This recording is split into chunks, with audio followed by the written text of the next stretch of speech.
have you ever seen those shark shows where it's all very exciting, but you don't learn a thing about actual sharks? In fact, the whole thing seems to have nothing at all to do with reality.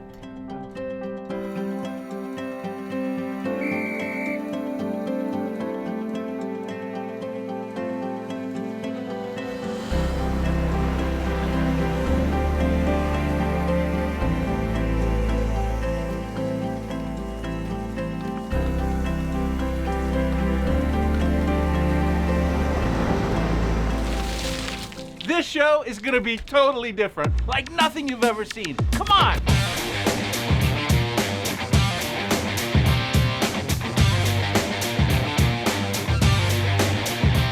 He can actually stick his jaws out like that, so he can control his jaws separately from his head. We are just now figuring out what the oldest vertebrate on Earth is. We talk about this mindless killing machine with the black eyes. They actually don't have black eyes. They have these beautiful indigo blue eyes. These are not crazed, indiscriminate man-eaters. These great white sharks are really smart. Now, did you see that huge bit of muscle, the caudal peduncle? And he loves low-frequency sounds.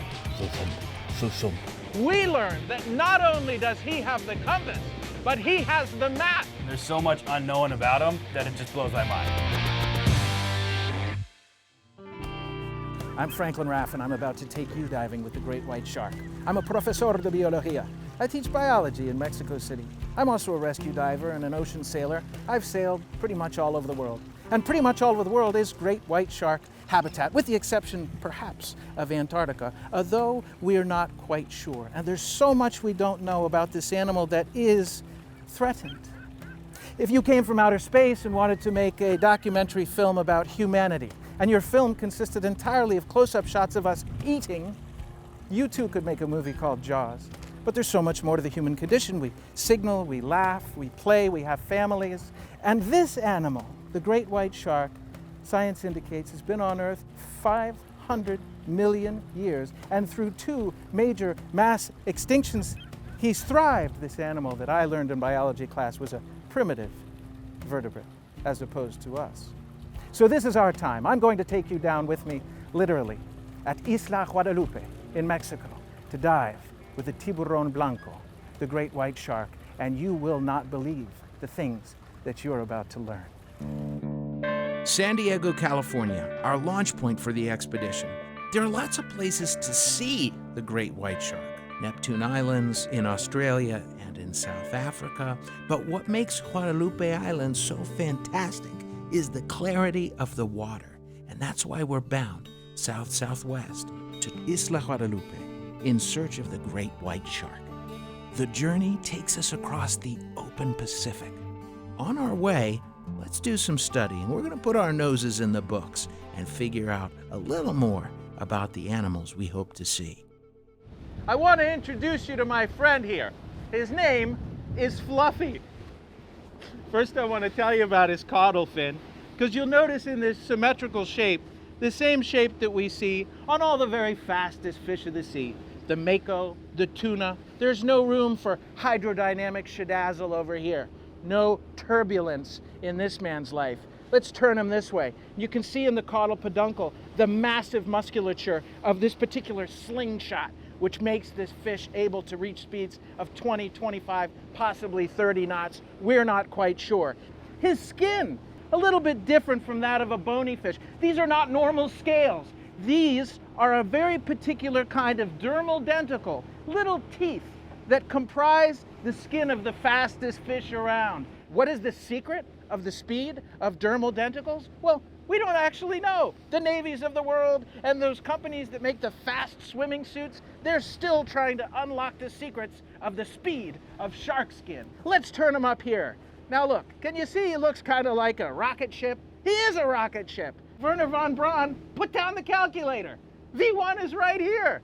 And in his fins, for instance, in his beautiful pectoral fins, you can see that they're wing-shaped. This fish does not have an air bladder that regulates his buoyancy at sea. He just has a liver filled with oil, which of course is lighter than water, and these keep him flying with a little bit of lift, just like wings. Look at his water handling system too. These magnificent 5 huge gill slits and the buccal area, enabling him even at very low speeds to move oxygenated water through his body so that oxygen is transferred quickly to all of the important parts. And looking at this beautiful mouth, you can see that his jaws are protrusive, not stuck to his skull like ours are. He can actually stick his jaws out like that and get the prey he needs and then saw it up a little bit. His jaws are connected to his skull only by a piece of cartilage, so he can control his jaws separately from his head. This is the Messerschmitt Bf-109E of the seas, the Raptor F-22. This is a fast attack killing machine. We've anchored at the northeast side of the island. It's inside a little protected hook, kind of a cove. This is a perfect place to be protected from the elements and also, hopefully, see the great white. We're finally here at Isla Guadalupe. It took us about just under a day to get here at just over 10 knots. It's time to suit up. Final safety preparations are made. We do not want a loss of control in any underwater environment, especially when we're surrounded by deadly predators. And the moment approaches as our custom cages drop beneath the waves. This is the moment of truth. These are the chilly waters of the North Pacific Drift, continually upwelling and coming south from Alaska, sort of curving around. I'm really happy I have a thicker neoprene suit today. And even after a lifetime of diving, this moment of immersion is still a delightfully crazy and unnatural experience. The setup of the equipment is really involved. We got breathing systems, safety equipment, audio, camera feeds. It takes a little while to get it all ready to go, but we're on the job. Yeah, I can hear you both really good. Now, You switched over to 24 frames per second? We are at 24 frames and we are rolling, so. Okay, audio is rolling. Franklin, camera's yours. I am speaking to you right now from a shark cage off Guadalupe Island, off Mexico. Look at these beautiful mackerel jacks hanging around. They want to see what's going to happen. They're probably here for the show. All of the cameras are rolling. All of the systems are running. Are we going to see the great white?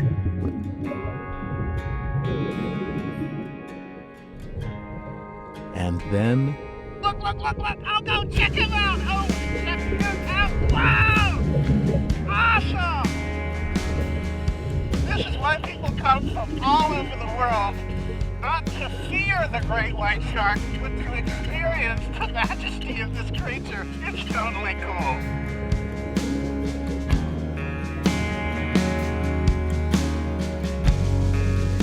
when you're face to face with a great white, it's actually very emotional.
Surrounded with the most magnificent species of shark in the world, the great white, Carcharodon carcharius.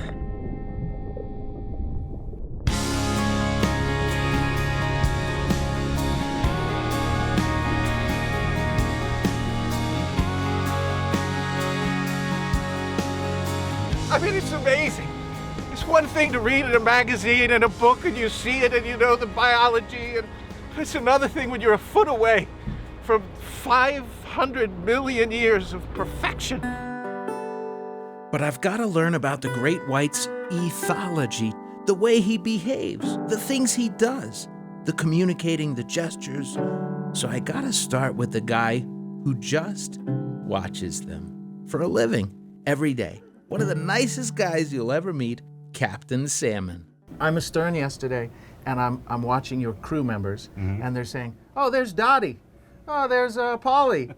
Tell me a little bit about that, because this is like family for you, these guys. It is. They're almost like our pets swimming around the boat. We can recognize them.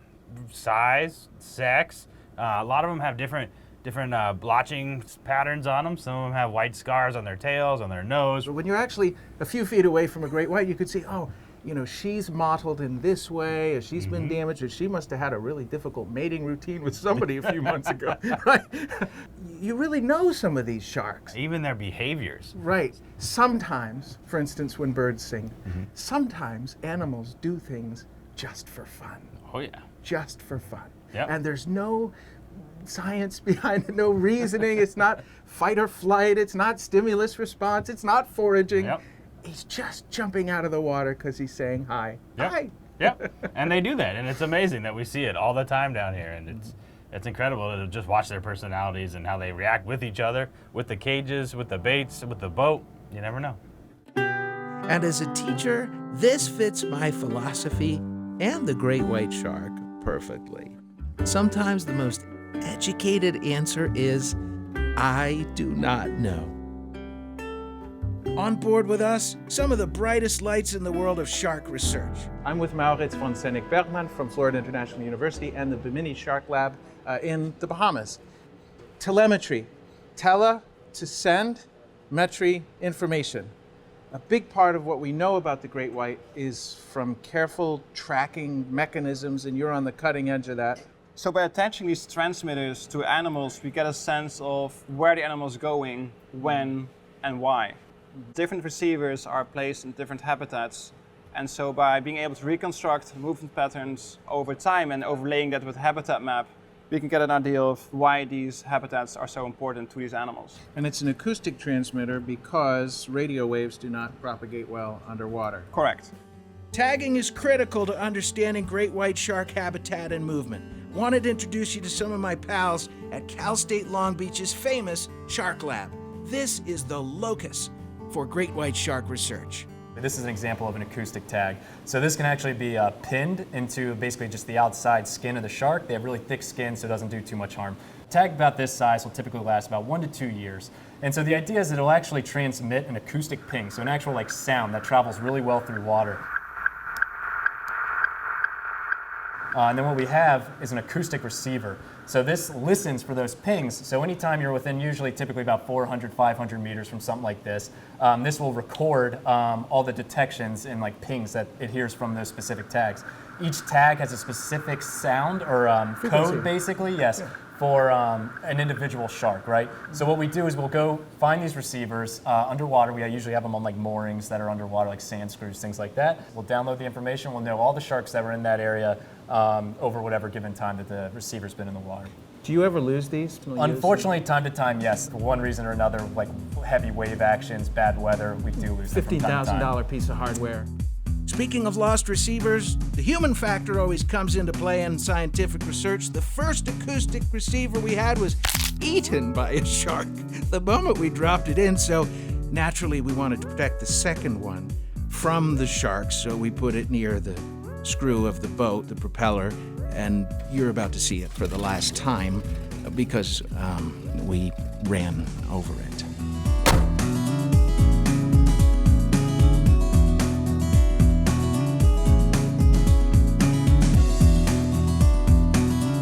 There goes vacation money. But back to the lab. So these are actually satellite tags. So this one specifically is a PAT tag, or pop-off archival tag. And so what this allows us to do is whenever this is at the surface, it actually transmits radio waves, which will go to satellites, and then be able to tell us almost real time where those sharks are located. But one of the drawbacks is something like a marine mammal. This is super helpful because they have to come to the surface to breathe. So anytime that happens, this is going to be able to talk to a satellite. Now with something like a shark, where they can go, days, weeks at a time without coming to the surface, because they don't need to come to the surface to breathe. But we can't have acoustic receivers everywhere, right? So there was a time where they thought white sharks were typically like a coastal species. Turns out at least the ones we have here, like off the western coast of the United States and Mexico, they'll actually go all the way out to the middle of the Pacific Ocean. And we don't have any acoustic receivers to listen for those, like any transmitters that we have on the sharks. So this helps us find out that the sharks are actually traveling out to the middle of the Pacific Ocean, what's called the Shared Offshore Foraging Area, or the SOFA. They also call it the Shark Cafe. It's actually programmed after a certain amount of time to basically just detach from the animal and pop up to the surface, and then it'll download through those radio waves to the satellites all the information. So latitude, longitude of where the shark's been at the surface, as well as like the depth and temperature of so you can get like dive profiles and get temperatures associated with that as well. That's excellent. Radioactive markers and tracers are a big part of dating abiological and biological materials, including the great white. How old do they get, and how do we know how old a shark is? I'm not going to ask her. So white sharks, we know, can live, at this point, as far as we know, to 70 years old due to looking at the radioactive signature in their vertebrae. So when sharks age, they lay down rings in their vertebrae like a tree lays down rings. And using this radioactive signature, which was from the nuclear bombs going off during the 1940s, we can determine and estimate how old that these species actually are. Now, I saw a news story just the other day, and I was thinking of you because it was about how old sharks can be, and the discussion was about the Greenland shark. And I am fascinated by this animal, and I can see why you are. The oldest living Greenland shark that we found lived between either 272 years old up to 500 years.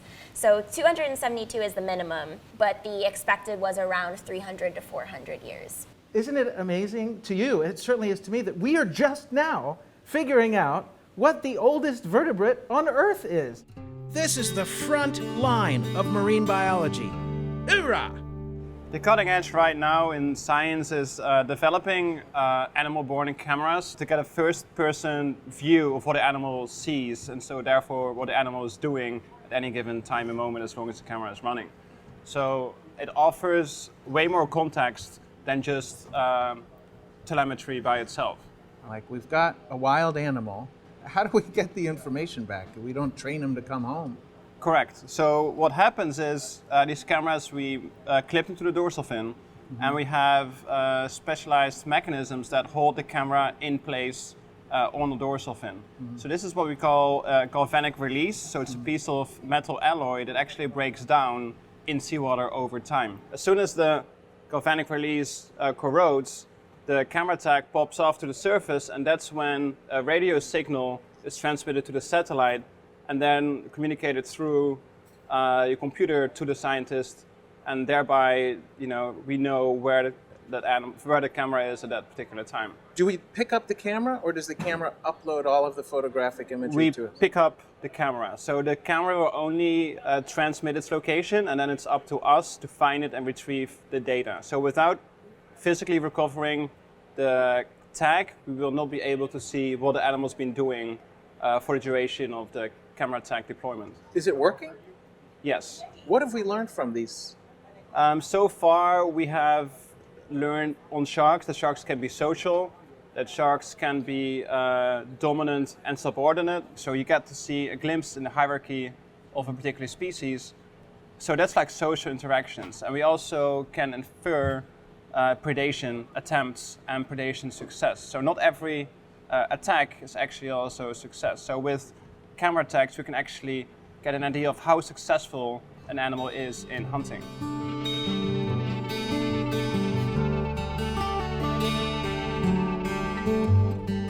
On board with us, Lalo Sadie. He has been working with great whites for decades all over the world.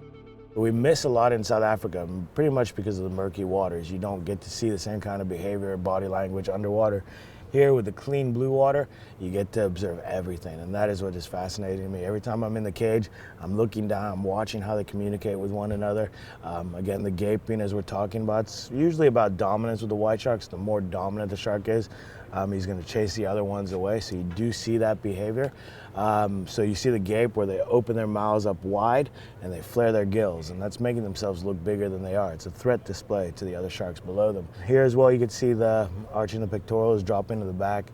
You have this whole communication dance that is happening between the white sharks that you, again, in 14 years in South Africa, I never saw it, pretty much because the water is murkier. So just like a dog usually will drop his ears back to adopt a threatening pose, a shark will bring his pectoral fins in to show more of a drop down and the arch of the back, and that is usually a threat display to another shark. And you've seen that? Yeah, here we get to observe it quite a bit when you have 2 or more sharks around, but you also have days where you can sit up here and think you have no sharks around. You can be in the cage and watch one shark swim along on the bottom for about 4 or 5 hours, and you're like, whoa, well, there's no sharks here. But meanwhile, that shark, there's a whole battle going on down there, a dance, if you want to say, where he's asserting his dominance, him or she is asserting his dominance over the other sharks that are coming in, and he's chasing them all away. For decades, for generations, this has been a mindless, soulless, black-eyed, man-eating monster. And we're just beginning to understand that they dance, that they talk, that they communicate, and they have their own system. Yeah, it's just remarkable. It is amazing. And you're right at the front end of this. I don't know anybody else who has spent this much time in this many places observing the great white. I got to live my dream. I saw him as a kid, I saw Jaws, fell in love with him, and said one day I'm going to see him out in the open. Did he just say he saw the movie Jaws and fell in love with sharks? It is a big jump from what you see on TV. Again, we talk about this mindless killing machine with the black eyes, and here you get to see them for themselves. They actually don't have black eyes. They have these beautiful indigo blue eyes, and so you can feel them looking at you in the cage, and it's amazing.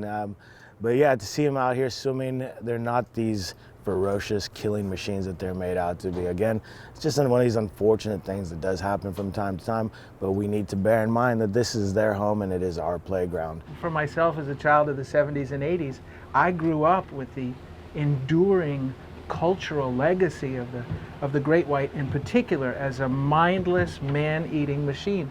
And it's really exciting to be on this boat where you have all of these biologists and scientists that are truly in a celebratory mood talking about shark biology and how darn smart these creatures are. I mean, they really are. Yes, they are. I enjoy sharing the knowledge I've learned here at Guadalupe Island with people that come to see the great white shark. And it sends people home with a message that these are animals that need to be protected. And they are not mindless killers that most television programs would lead you to believe. They're gentle giants that are part of our environment. Did you just call a great white shark a gentle giant? Yeah, they are. Like Barney? Yeah, I think they are. I mean, even Barney can have a bad day. He's a diva. You've seen him. You've seen him take out some kids accidentally. Behind around. Gentle giants.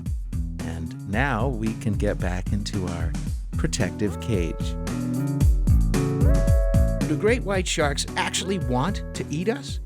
I want you to meet the guy whose research is focused like a laser on exactly that. I wanted to ask you, Patrick, because you are doing the definitive first-time study on actual versus perceived risk here in the waters off Southern California. Right. What are you finding? Well, so the reason why we're doing this research is that, of course, there is that perception of risk. You know, people think that if a shark is in the water, that it's gonna bite them. That's just a fact, it's dogma at this point. But there's little evidence for that. So we've actually teamed up with the lifeguards and police pilots all across the coastline, filming the beaches for us, varying times of day, varying times of turbidity in the water, different wave heights, different tidal heights. Sharks are in the water all the time. They're around people all the time. And the stats just aren't there that they're going after you. Even when they are around you, we think that they're just cruising. They're not either not paying attention or actively avoiding you. So it is not a Peter Benchley Jaws No, scenario. no, we don't think so. We do know that you are more likely to be struck by a falling vending machine, which you probably deserve because you're trying to get a free snack, than you are to be bitten to death by a great white shark. I remember as a boy doing laboratory experiments with my daddy. We set up an aquarium and tried to teach zebra danios how to move to different parts of the aquarium for a stimulus response experiment involving food. Of course, we used the wrong laboratory techniques and it was very silly, but it was fun. And that, in turn, led me to think of the amazing scientist Eugenie Clark, one of the first to really study sharks. She determined that not only can sharks learn, but they're really good at it. Better than goldfish or any other bony fish you could imagine. Sharks learn at a capacity akin to mammals, like rats and mice. Those are the creatures we see running around labyrinths to perform nominally complex tasks. Sharks have actually learned to associate the sounds of a boat with people and with tuna. In fact, when tuna fishermen take a tuna, the sharks, apparently, according to all the locals, will actually wait until the fisherman has tired out the fish, brought him in, and the fish is right at the back of the boat, and then the shark grabs the tuna. This footage shows a tuna fisherman getting his catch eaten right before his eyes.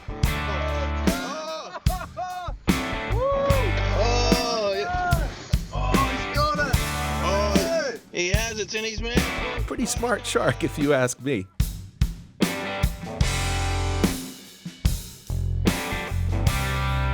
This is magnificent, mysterious, barren, volcanic Guadalupe Island. There are magazine pictures and descriptions, not that old, of this island as a lush, forested land. The Russians were the first here. They came with goats. They came to do some logging. The goats were an invasive species that completely cleared the landscape. Hunters came and they cleared all of this area of the fur seals, the pinnipeds, the elephant seals that were here, until little by little, this otherworldly, lifeless landscape was born. It's just starting to turn around. But to give you some idea, in 1892, the last northern elephant seals in the world, 8 of them, were right here. And the Smithsonian Institution, for some reason, promptly came and shot 6 of them for their collection. All of the remaining northern elephant seals in the world are descended in their DNA from the few survivors that were right here. This was long privately owned by American companies and by the United States of America until the Mexican government said, hey, this is our island, and they took it back. Now our countries are working very closely together with scientists and ecologists to start bringing back what was lost here at Guadalupe Island. This place is known for attracting the larger great whites later in the year. How do we figure out the size? They don't wait for you to get your measuring tape out, so sometimes we have to guess. I estimate that particular great white to be, I don't know, 14 feet? It's really hard to estimate the size of a great white. There's talk about the 21-footer that was measured off Cuba. There's talk about a 23-footer off Kangaroo Island in Australia, and another one off Malta. But it's very hard to be exact. The traditional method to measure the size of a fish is to take a stereoscopic picture of it. 2 cameras, a precise distance away from each other, take a picture of the same fish at exactly the same time. Now hold on. It's more simple than it seems. When you develop the pictures, you see how old I am. When you develop the picture, when you pour the developing fluid onto your laptop and develop the pictures, you'll see that, for instance, because you have 2 cameras a specific distance away from each other, for instance, eyes of the fish in the pictures will be a specific distance away from each other. This distance, no matter how far away the fish is from you, is directly related to the distance between the cameras. That's how stereophotography works to measure distance, and it's been the same routine for 100 years. In the the old days, stereophotography as a measurement tool was mostly used for aerial topography. We use the same ideas in the water. And our biologist friends are at the cutting edge of laser technology to figure out just how big these beasts can be. Dr. Mickey McComb Kobza at the Ocean First Institute is at the forefront of this technology. Two lasers, a known distance away from each other, are fired in perfect parallel. A camera records the results. The distance between the beams remains the same as the distance we can measure on the shark. Same idea, new technology. Using software, we take a measurement, helping us judge the size and weight of the shark. Cool. Sharks and laser beams, as good as it gets. I want to tell you about the 7 senses. Yes, 7 senses of the great white shark. First of all, sight. The great white shark engages in something called spy hopping. It's unique to him. He'll stick his head out of the water to look at you through the air to see if you might be a good lunch. Astonishing. No other fish, to my knowledge, knows this. Smell. You know, his nose is not connected to his breathing apparatus. It's just for smelling. And he's really good at it. He can smell a drop of blood in possibly 1 million or 2 million gallons of water. Taste. He has no tongue, which is probably a good thing because it might get really cut up. But he does have taste receptors in his mouth. And remember, this indiscriminate man-eater is actually a really picky eater. He bites and he spits. Hearing. He's very good at hearing, and he loves low-frequency sounds. Thump, thump. Why? We're still looking at it. Touch. He's very, very sensitive, and touch is an important part of love play in the rare mating process. In fact, it's never been seen in the wild. Now, 6. These awesome lateral lines. They're filled, as are the ampullae of Lorenzini on his nose, with an ionized gelatinous mass. He is extremely electrosensitive, and the lateral lines, along with the ampullae of Lorenzini, can sense even the electric signature of a heartbeat trying to hide under a layer of sand. This guy is extremely sensitive, and we're just beginning to discover the magic of his 7 senses.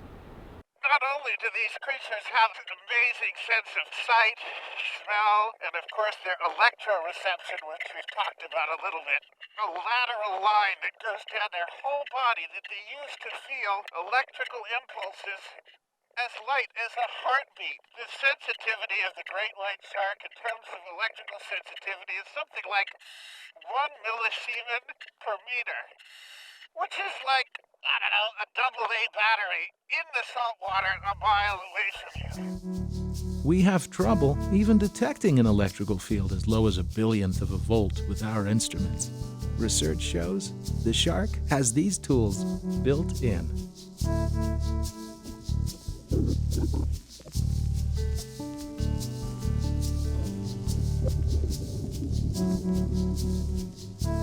Some of the tools we're using to track sharks are giving us mind-boggling information about behavior we never thought was possible from the great white.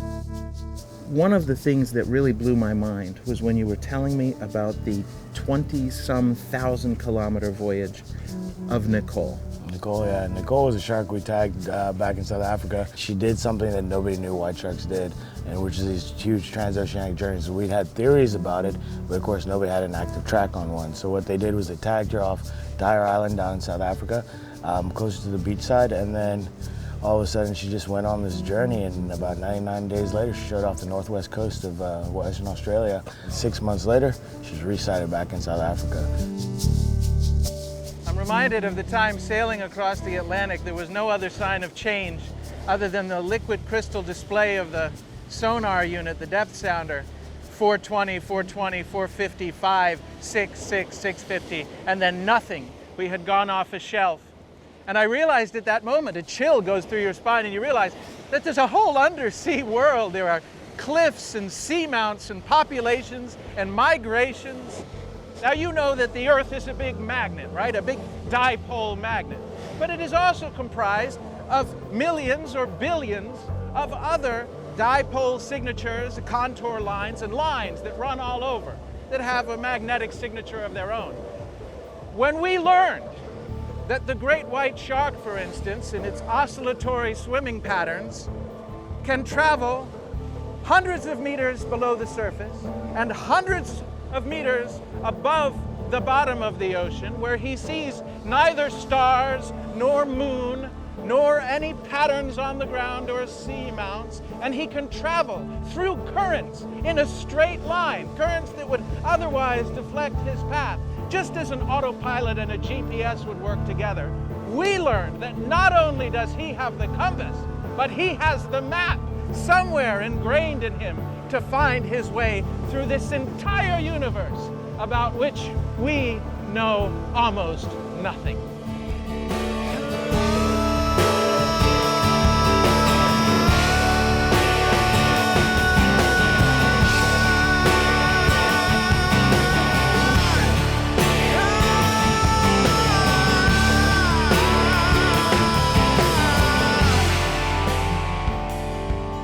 One way to identify the male, as opposed to the female, is his two claspers.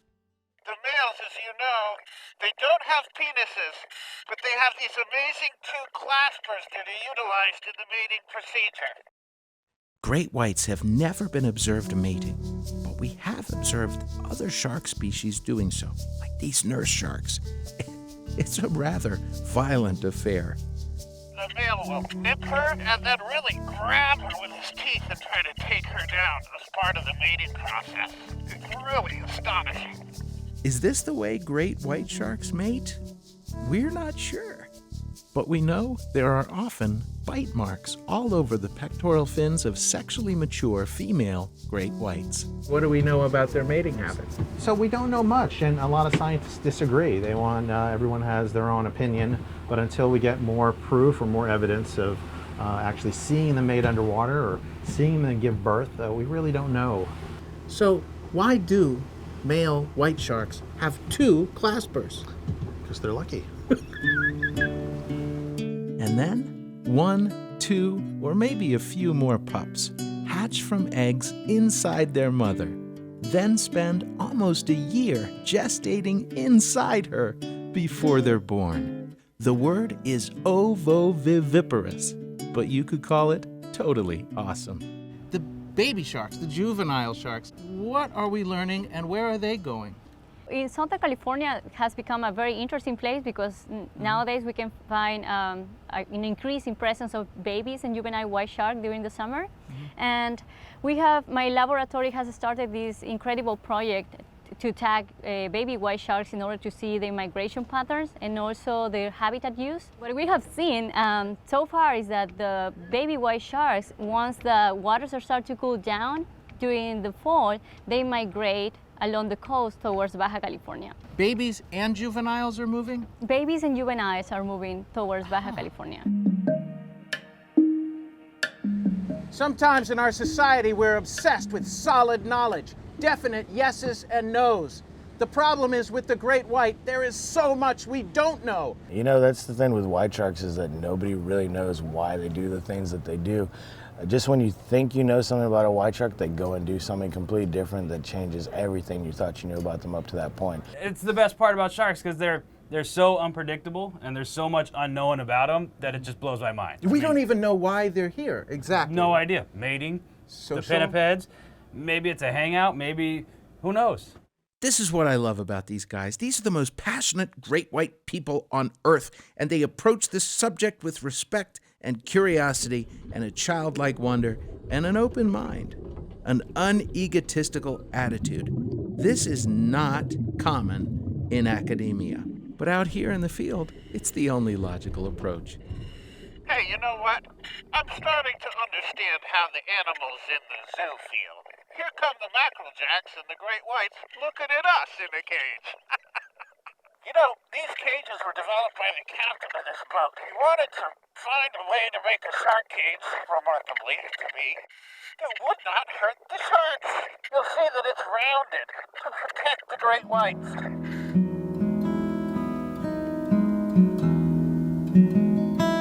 Holy spaghetti! Wow!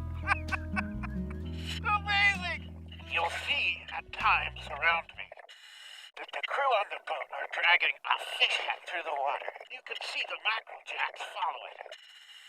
And the great whites love it too. They occasionally bridge and try to grab the fish hat. But what exactly are the great whites smelling from as much as a mile away? It's something called glycine. And it took us some time to figure out exactly what the great whites are smelling. For instance, when they endanger our sailors and airmen should they have to ditch at sea. We really want to know what they're smelling. What's glycine? Well, it's a biomolecule, a little bit of hydrogen, a little bit of carbon, a little bit of oxygen, and nitrogen. That makes it an amino acid and a building block of protein. That is what it is in chum that the great white is smelling that brings him from miles around. Now, did you see the size of the back of that shark?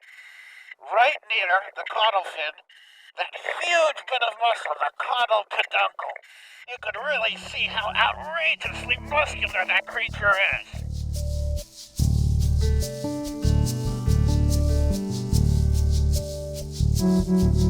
You can take a close look at this shark tooth. You can see its serrated edge.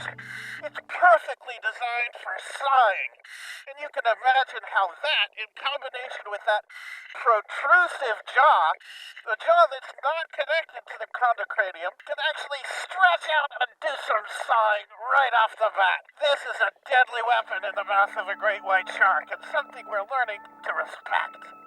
But what physical attributes take the great white to the top of the marine food chain over hundreds of millions of years? We gotta get back to the shark lab. This is a juvenile. Yes, sir. Yes, so this is pretty much a young of the year juvenile white shark. As you can see, the teeth start out very pointy young in life for them, so they're mostly targeting things like rays, stingrays, small fish, squid, things like that. And then as they get older, their teeth actually start to widen, more of like a broad triangular shape. That's basically to help them as they start to target larger things like marine mammals. It's not so much just to capture them, but to actually like saw and remove larger chunks of like flesh, blubber, really energy-rich things like that. And you can see these rows. His teeth are disposable. Yes, absolutely. So throughout life, basically like a conveyor belt, these older teeth will wear out, fall out, and they're just constantly being replaced by this conveyor belt of new sharp pointy teeth. And this jaw is protrusive. It's not hard affixed to the skull or the cartilaginous skull of the great white. You can see it kind of move. How does that work? Absolutely. So it's not directly attached to the skull, so it can basically protrude and actually like kind of reach out a little bit and actually capture prey that way. He's controlling it with muscles, presumably. Yes. And but what is the reason for this morphology? Why? I mean, it's just like it turns the kill factor up to 11. Yeah, I mean, essentially, I think it would help it to open its mouth wider, and then it also can, reach out just that little bit further, which can make the difference between catching or not capturing prey. For years, and I think even when I was a kid, they talked about 7,000 pounds per square inch bite strength. And now scientists, I think, are a little more open-minded, and they're saying, wait a minute, this is an extrapolation. We're never quite sure, and we realize that it is almost impossible to measure bite strength because he doesn't want to bite down on a gauge. But it's probably a 9 or a 10 out of 10 if you ask a seal. Don't want to be on the receiving end, for sure. Yes.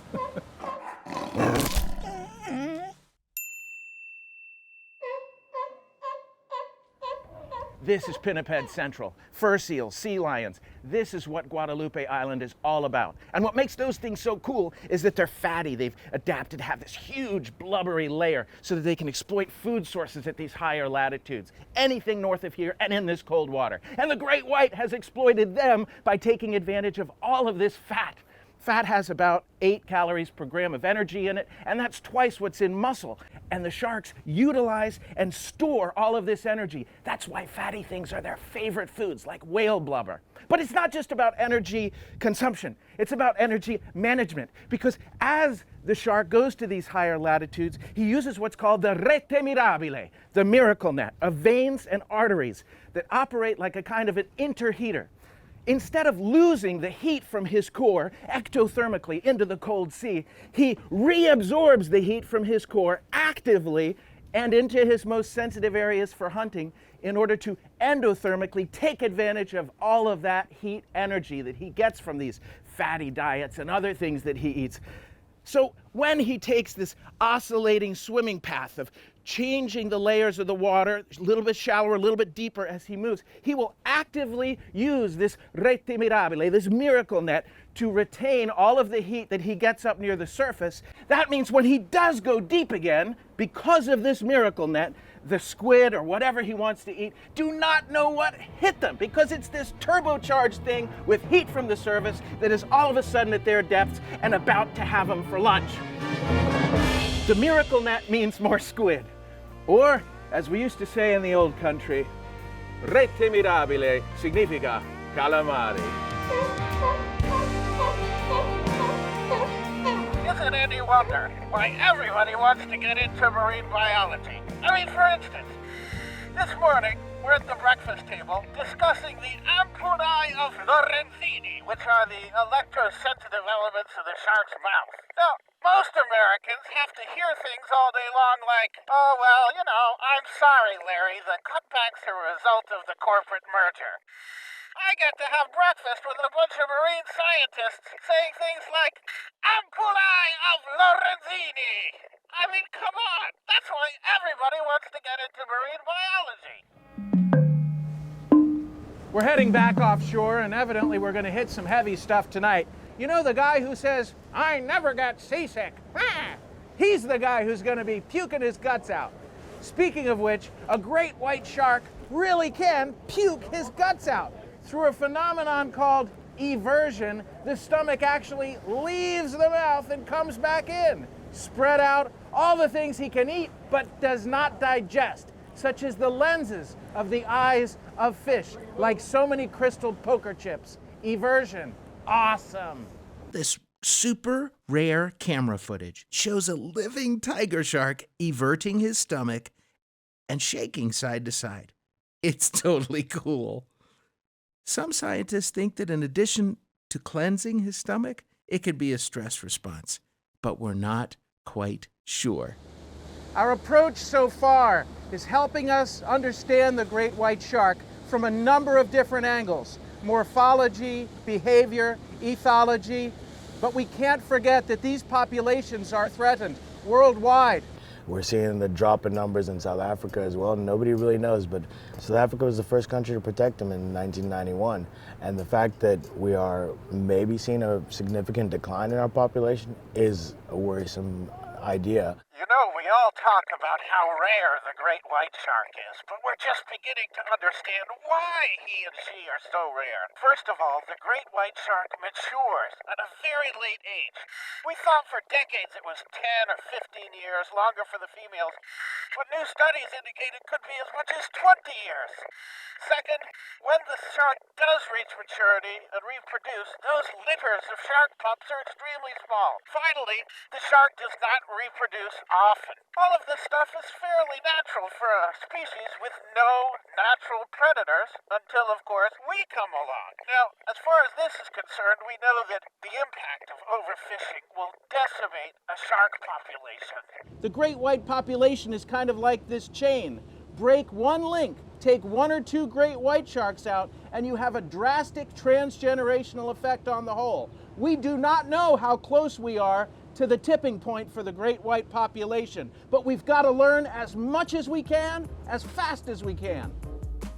For instance, off the Farallon Islands in 1982, only 4 great white sharks, big ones, were destroyed. But the impact was felt on the populations of their prey animals for more than 2 years. The attacks on the pinnipeds after 82 was halved or more than 2 years. Now maybe you're thinking, that's great, fewer sharks, more cute seals.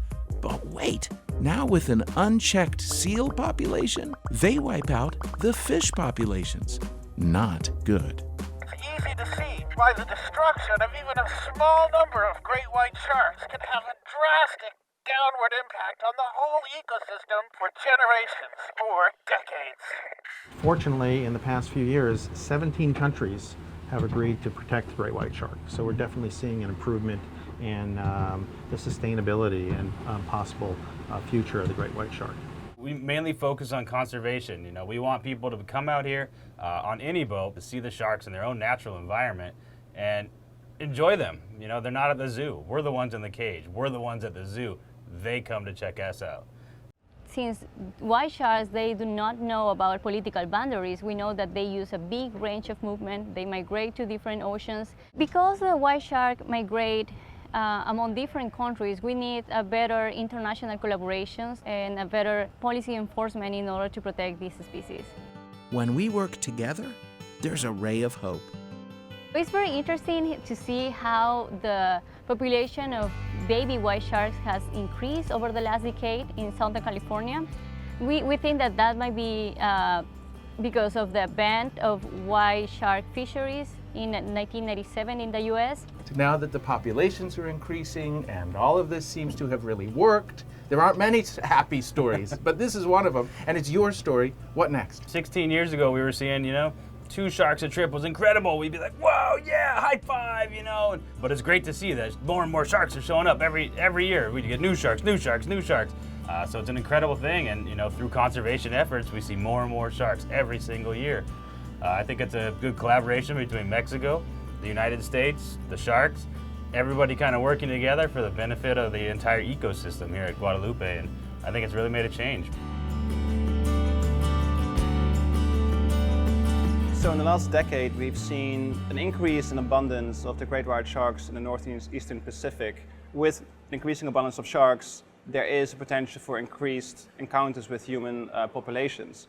So one of the key questions that we are facing now is, how can we protect humans from increased encounter risk with predator sharks, but also how can we make sure that we don't disturb them from recovering to original population sizes? Numbers don't lie. You have 400 species of sharks worldwide. Take last year as an example. Out of billions of people that went swimming into the sea, how many fatal shark attacks happened? 5. Counting billions of people and 400 species of sharks. And out of those 5, how many of them were from a great white shark? 1. In the world. In the world.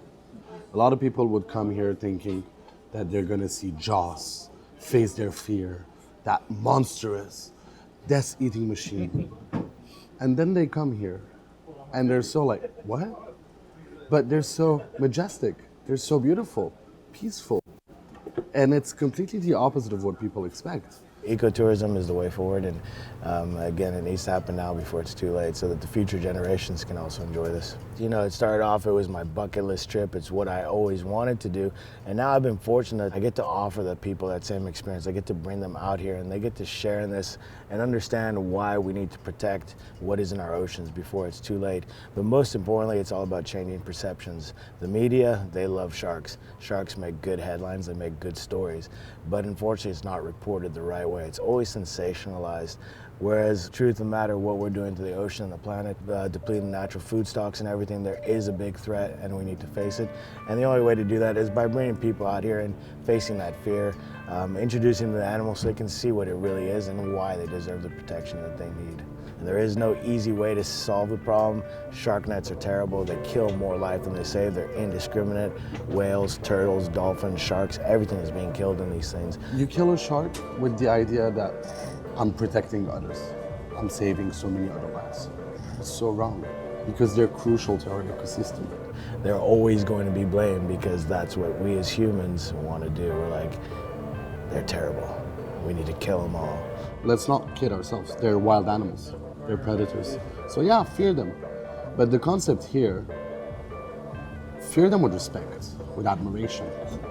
And this is what conservation is all about. It's protecting the species. A true appreciation and respect for the ocean is the only way forward. Seeing a shark in the ocean is a scary thing that I could completely relate to. But I guarantee you, an ocean without sharks, now that's much scarier.